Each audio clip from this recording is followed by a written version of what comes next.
Apsys est un acteur majeur de la ville de demain, spécialiste des opérations urbaines mixtes en France et en Pologne. Apsys pilote de nombreux projets innovants et éco-responsables à Paris et en province. Les grands entretiens, un podcast Imo Week. Nous allons entrer dans le détail des programmes en cours et des projets urbains de Apsys avec François Agache, directeur général France, développement et opérations. D'autant que Apsys est présent les 6, 7 et 8 décembre au CIMI, au Palais des Congrès Porte-Maillot à Paris. Le CIMI qui cette année met tout particulièrement en avant la ville de demain. Dans un premier temps, François Agache nous donne les chiffres importants de Apsys, chiffre d'affaires, nombre de collaborateurs, présence sur le territoire. Tout d'abord, Apsys, on se définit comme un acteur global urbain, c'est-à-dire qu'on est à la fois promoteur, investisseur, développeur à long terme. C'est d'ailleurs une société familiale qui est présidée par Maurice Bancé, qui est présente non seulement en France et en Pologne, donc qui peut s'appuyer sur des équipes pluridisciplinaires de 380 personnes environ, dont 110 en France.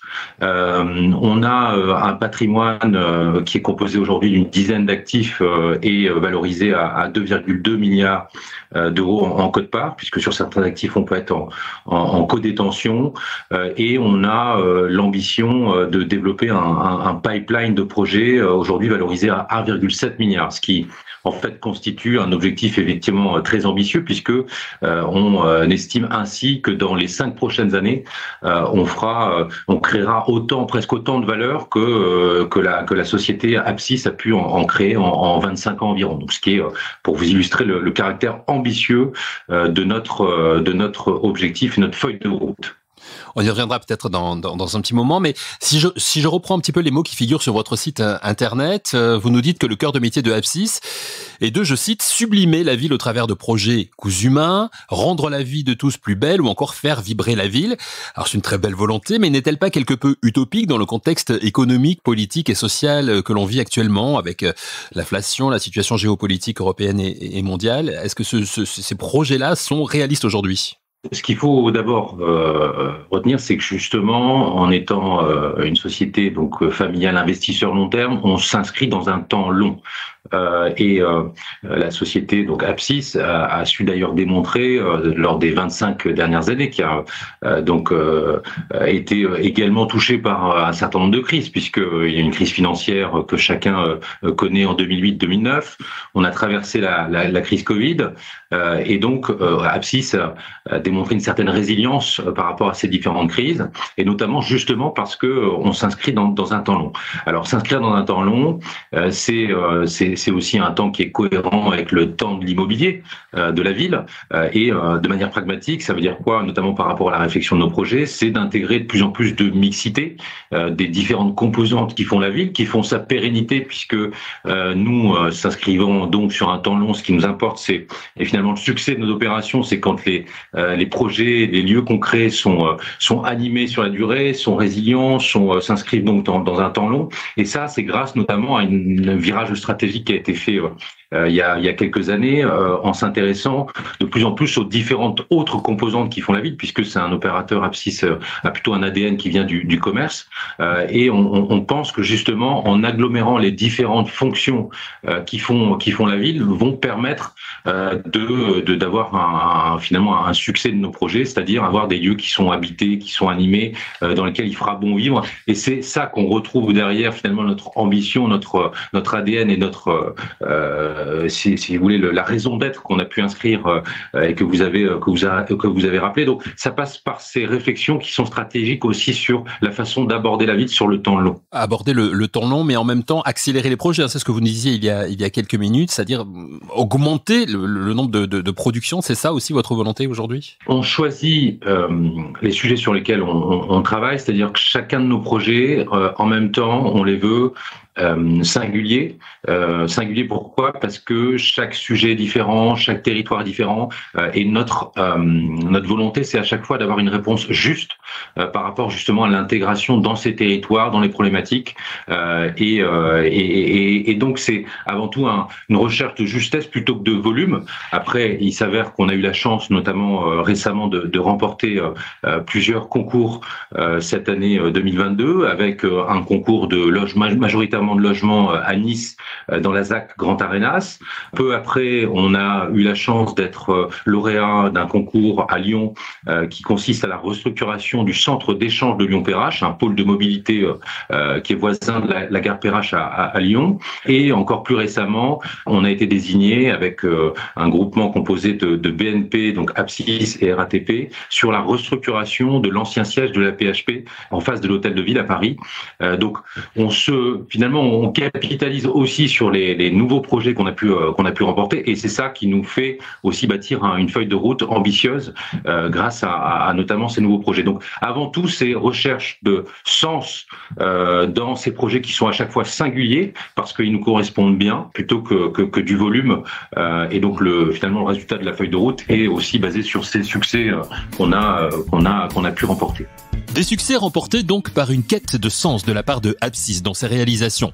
Pour nous recentrer sur la ville de demain, qui sera l'un des sujets majeurs évoqués durant les 3 jours du CIMI, du 6 au 8 décembre, chez Apsis, c'est le quotidien. Elle est bien sûr la ville de demain présente dans les programmes en cours.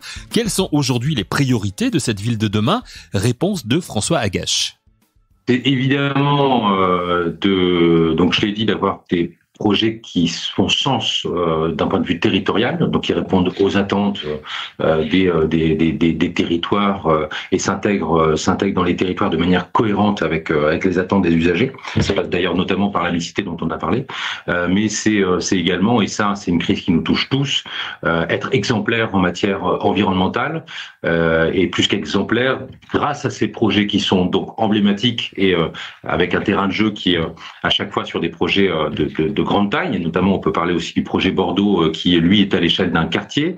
On a cette position, et je le dis avec humilité mais responsabilité, d'avoir une ambition d'être démonstrateur aussi dans la façon de faire des projets urbains et de reconstruire la ville sur la ville, avec évidemment des problématiques donc qui nous touchent tous sur les consommations énergétiques, avec des dispositifs qui sont de plus en plus élaborés et complets sur la manière de faire des immeubles basse consommation, mais évidemment la notion aussi de bilan carbone sur lesquels on travaille activement de façon à pouvoir être également démonstrateur sur nos projets. Donc ça passe par une certaine notion de frugalité. On aime bien justement des projets sur lesquels on finalement reconstruit la ville sur la ville, avec notamment en favorisant des réemplois de matériaux, la reconstruction et la restructuration plutôt que la construction neuve.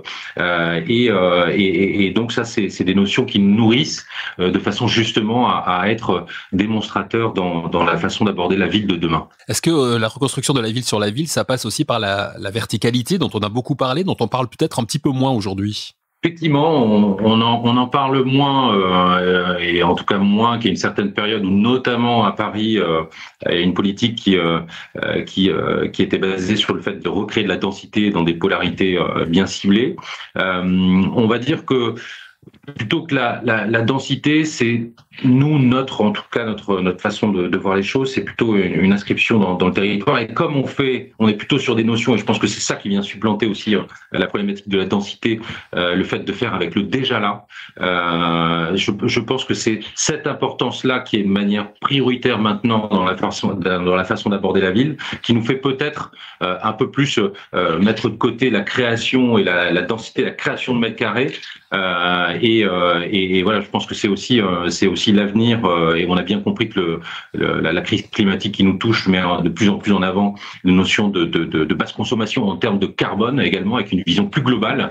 Au-delà des kilowattheures, c'est maintenant le bilan carbone qui vient encore englober tout ça, et je pense que c'est ça qui effectivement nous fait prendre plus l'importance du déjà là, et finalement qui va se traduire de manière pragmatique dans les projets, plutôt avec des projets de restructuration sur la ville plutôt que des créations de mètres carrés supplémentaires.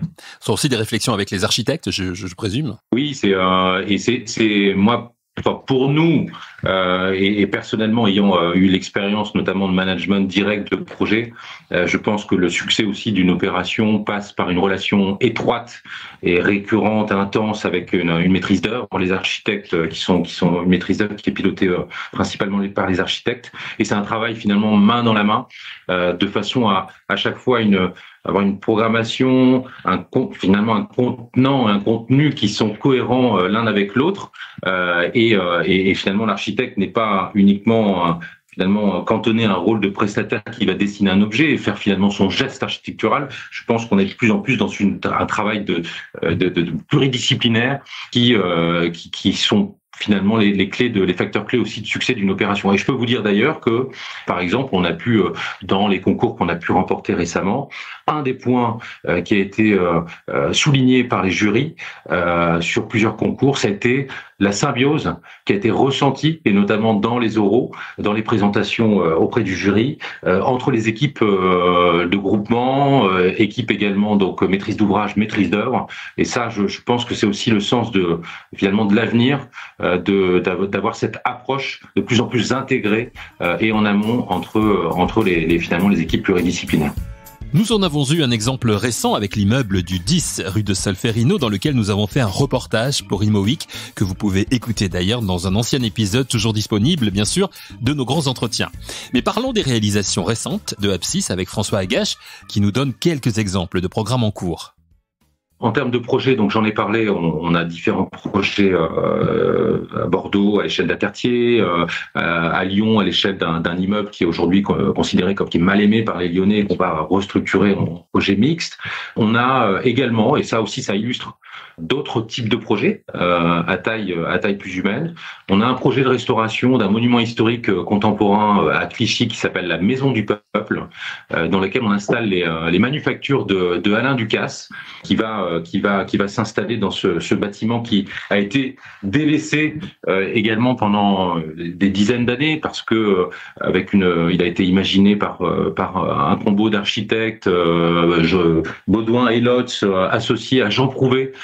C'est d'ailleurs un projet qui a fait basculer la carrière de Jean Prouvé et qui lui a donné un rayonnement international. Donc c'est un bâtiment qui a été construit dans les années 30, juste avant la Seconde Guerre mondiale, et qui a été conçu de manière totalement innovante avec une panoplie d'éléments mobiles, des planchers mobiles, une toiture mobile, de façon assez utopique, et justement qui donne aussi une complexité dans son usage. Et là, on lui retrouve un usage. C'est une bonne démonstration aussi d'avoir justement une réflexion plutôt d'abord sur un programme, une utilité d'un point de vue programmatique avec Alain Ducasse qui recherche un bâtiment dans lequel s'implanter, et finalement une occasion qui permet d'avoir une restauration d'un monument historique qui est porté par des opérateurs privés comme notre groupement entre Apsys et Alain Ducasse. Donc ça, c'est encore un autre exemple de projet, mais à chaque fois singulier, qui s'adapte au territoire, un bâtiment, et qui notamment fait la part belle à une revalorisation patrimoniale. Alors, on a d'autres réalisations aussi qui sont en cours, avec notamment une réflexion sur une restructuration d'un parking silo qu'on a actuellement en propriété pas loin de Beaugrenelle, et dans lequel on s'intéresse à transformer en école d'enseignement supérieur. Alors là, c'est encore une autre problématique, mais on revient aussi sur le déjà là. C'est comment transformer un bâtiment qui a été conçu avec une conception figée pour un usage très particulier, parking, en quelque chose totalement différent qui va s'adapter à d'autres usages. On peut l'imaginer, une école d'enseignement supérieur, c'est bien différent. Et donc ça, c'est aussi basé sur des notions de frugalité, sur comment démolir moins avec des interventions plutôt chirurgicales pour créer des hauteurs libres à certains endroits et finalement redonner une fonction à un immeuble qui n'avait pas été conçu originellement pour ça. Donc voilà, c'est quelques exemples encore de projets sur lesquels on travaille, qui illustrent bien aussi l'ADN d'Apsys, mixte pluridisciplinaire, mais de façon à s'intégrer à chaque fois à un usage qui fait sens. Et ça, c'est quelque chose qui vous passionne, hein. On le voit, vous en parlez avec enthousiasme quand vous l'évoquez. Ça fait partie justement de vos qualités d'expert, hein, je dirais, de la ville de demain aujourd'hui. Est-ce que c'est un sujet qui est en pleine mutation aujourd'hui, la ville de demain? Est-ce que c'est plus difficile de se projeter aujourd'hui? Pour terminer cet entretien, est-ce qu'on peut anticiper sereinement malgré tout? Alors, je ne vais pas vous cacher que quand on était on a les multiples crises qui nous touchent et qui peut-être on a l'impression d'une accélération et donc je ne cacherai pas sur le fait qu'on est dans un niveau en tout cas d'incertitude aujourd'hui qui est quand même particulièrement élevé. Et donc je pense que sur un sujet comme l'immobilier, qui a une empreinte très forte dans les activités, notamment on en a parlé, mais dans tout ce qui est activité environnementale, génération de carbone, etc. On doit justement de plus en plus s'inscrire et c'est notre stratégie, mais dans un temps long, pour avoir cette résilience qui permet de passer ces moments qui sont, et on pense, très conjoncturels, parce que le passé a démontré que de crise en crise, on pouvait aussi trouver des opportunités et sortir plus fort. Et je pense, voilà, nous on a pour ambition et pour expérience aussi dans le passé de constater qu'on est à chaque fois sorti plus fort d'une crise. Et donc je pense qu'il faut trouver, et nous on est plutôt des optimistes, donc on voit les choses positives, c'est les enseignements qu'on peut tirer à chaque fois de ce type de crise, qui viennent nous nourrir nos propres expériences, nos propres projets. Et voilà, je pense que c'est ça qui doit, en tant qu'acteur immobilier d'envergure, et qu'on veut être démonstrateur, avoir ça en tête à chaque fois qu'on va aborder la suite. Une suite que l'on souhaite placer sous les meilleurs auspices pour Apsis. Un grand merci à François Agache pour cet échange extrêmement intéressant. Un grand merci à vous d'être toujours plus nombreux à écouter chaque semaine nos émissions. On se retrouve la semaine prochaine pour un nouvel épisode de Les grands entretiens, un podcast Imo Week.